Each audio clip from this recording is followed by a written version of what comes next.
Hola, this is Paz, and the purpose of this video is to walk you through the Lluvia de Ideas activity for your relato personal for Don Quixote. So first I want to talk through this worksheet and then I'll give you examples.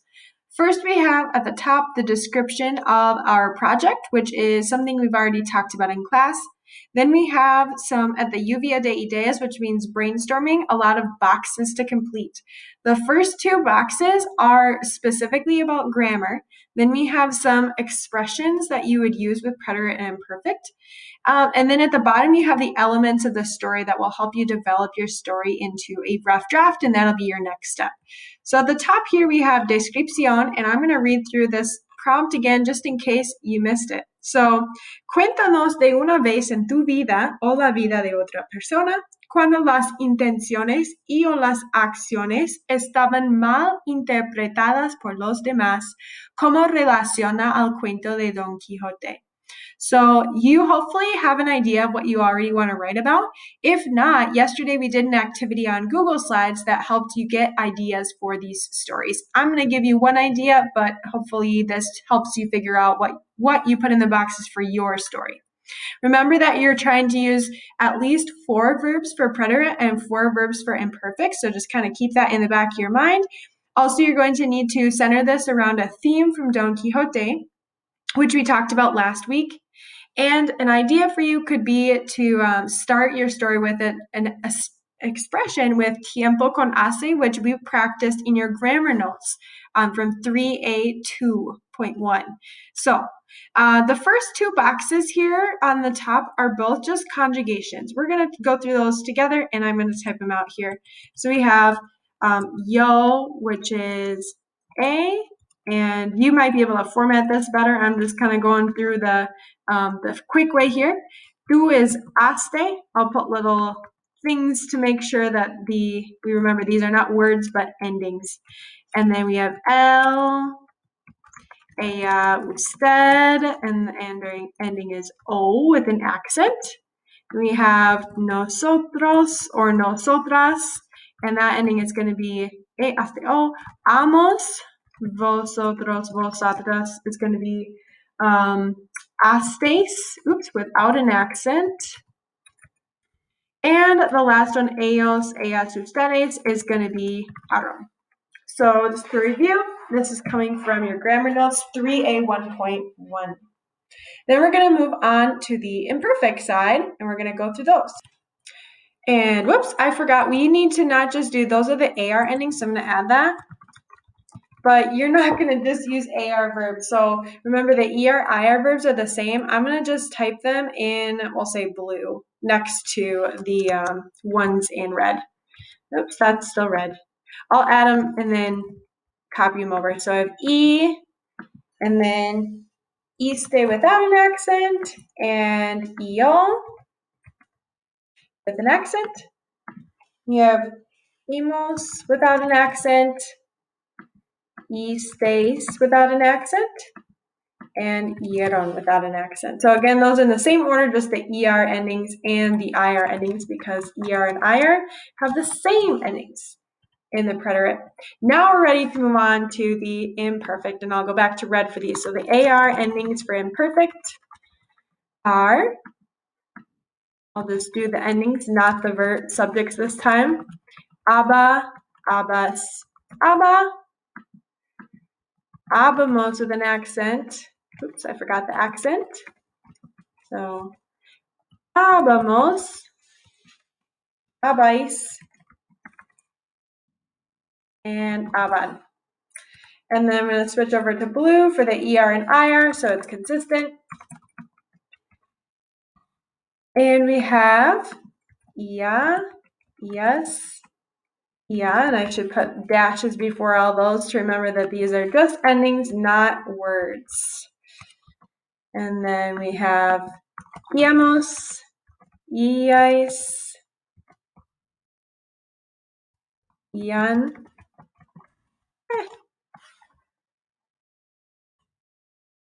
You can do this faster than me. Remember that these all have accent on the I. Just the one I for the vosotros. Okay, so that's to just give us our sort of grounding and remind us what the endings are. We also have expressions, and so I'm going to encourage you to think through what these are in English, and we'll just write them quick. So yesterday is ayer, anoche is last night, and de repente is suddenly. So those are things you might want to use in your writing, and then a veces is sometimes. Aquella época would be in that time or in those times. And then por lo general would be in general. So again, this is just notes to help you remember and get ideas for how you could use 8 verbs from the preterite, or 4 from the preterite and 4 from the imperfect.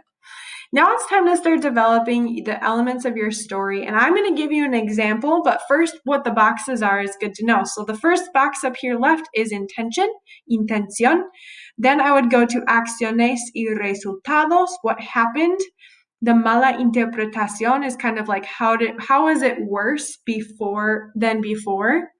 And then because a lot of your stories are probably going to be things like we, wanted to do it this way, but then something happened, and so that's why it was poorly interpreted or just ended up turning out bad. The thema box in the middle here is specifically from like the list of themes we had talked about in Don Quixote, and this is where you're going to bridge your story to Don Quixote, because that's the goal, is you can make that connection. So I'm going to give you my example here, and my example is based on what sort of financial news you may have been hearing this week and last week with Wall Street, with the GameStop stock, and with maybe you've heard of like Robinhood or the different sort of elements that are happening with market manipulation and things like that. So the gist of what's happened, just so you can understand this, and then I'll do the example in Spanish here, is that a couple weeks ago, this has kind of been a long time coming, but there was someone on Reddit who decided to buy a bunch of GameStop stock because someone was trying to short the market. Shorting the market is when you have these investors who will essentially borrow stock from a company that they want to bet against, and then they end up selling that stock for a profit. So you're betting when you're shorting, you're betting against the stock. And so to better understand this, that's kind of the background. Well, what happened is people from Reddit actually collectively decided to buy a bunch of this stock that investors high up in Wall Street were trying to short. So it was sort of these people on Reddit, just these everyday people who don't do this for a living, and then there was them against the investors on Wall Street. So what happened was that the GameStop stock rose tremendously to a point of them in like different trading apps actually had to stop trading on GameStop, but they ended up just stopping the selling and not the buying of it. So, the opposite, just the buying and not the selling of it. So anyways, long story short, I'm going to talk about how this relates to Don Quixote because it's something that's timely, and I think it's a good example of a theme that I first started with. So I'll just say that to come up with my idea, I think it's easier to start with a theme first. This graphic organizer, this process is not linear. You might think of an idea and then think, well, how does that actually really relate to Don Quixote? And it doesn't have to perfectly tie in. But this is an example of how I thought it was easier to start with a theme. So the theme I picked was la riqueza y la pobreza, which means, remember, the rich and the poor. And I'm going to come back to how it relates because I want to tell my story first.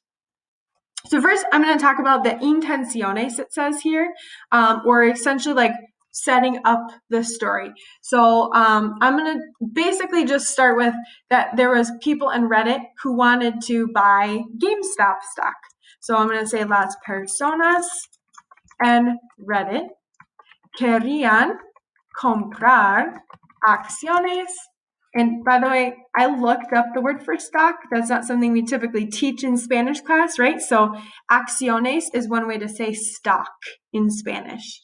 I'm going to use that word quite a lot. De GameStop. And then you could add something more, like to build the intención. I might actually add that the reason they did that was to reduce the amount of money that people in Wall Street were getting by trying to short the stock.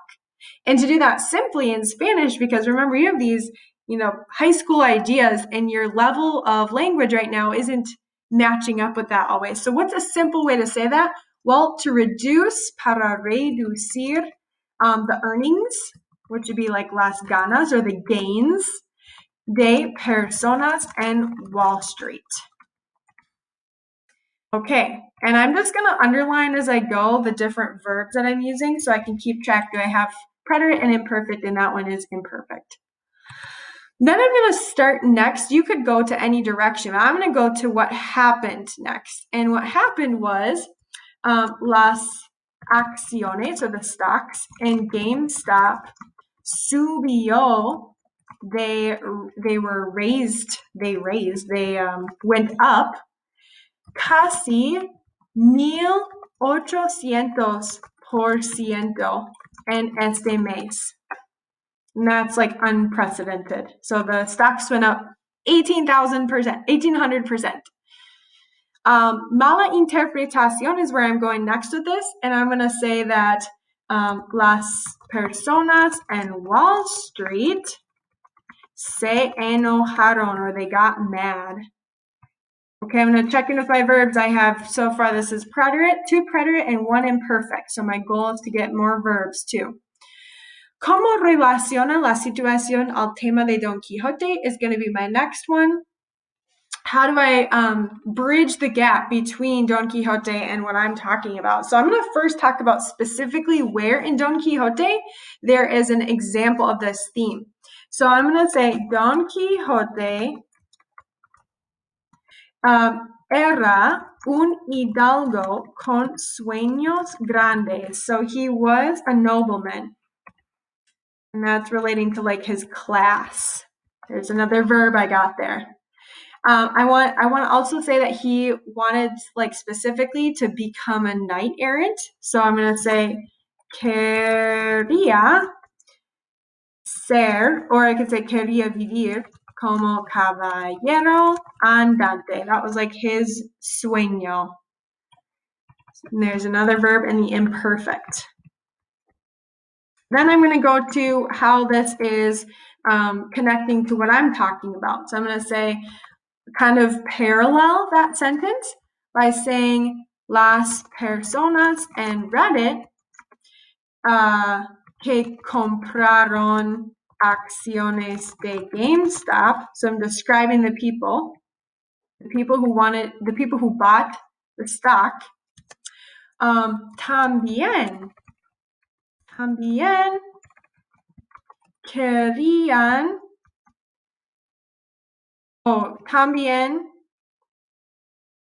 I'm going to say they had big dreams. So, tenían sueños grandes. So, tenían is another verb in the imperfect. So, just to check in, I think I have 4 verbs in the imperfect, and I have 1, 2, 3 verbs in the preterite. So, see how you get there pretty fast. And then to keep paralleling this idea, the people in Reddit, so querían, they wanted to ganar dinero como las personas en Wall Street. They wanted to, their big dream was to earn money just like people in Wall Street do. You could go more in depth now in any of these categories, especially if you don't have 4 of each category. I think I have 1, 2, 3, 4 verbs in the imperfect, so I'm good to go. It's great to include more, especially because I, for example, have quería or querían 3 of the 4 times for my imperfect. So I would probably want to go back and add more.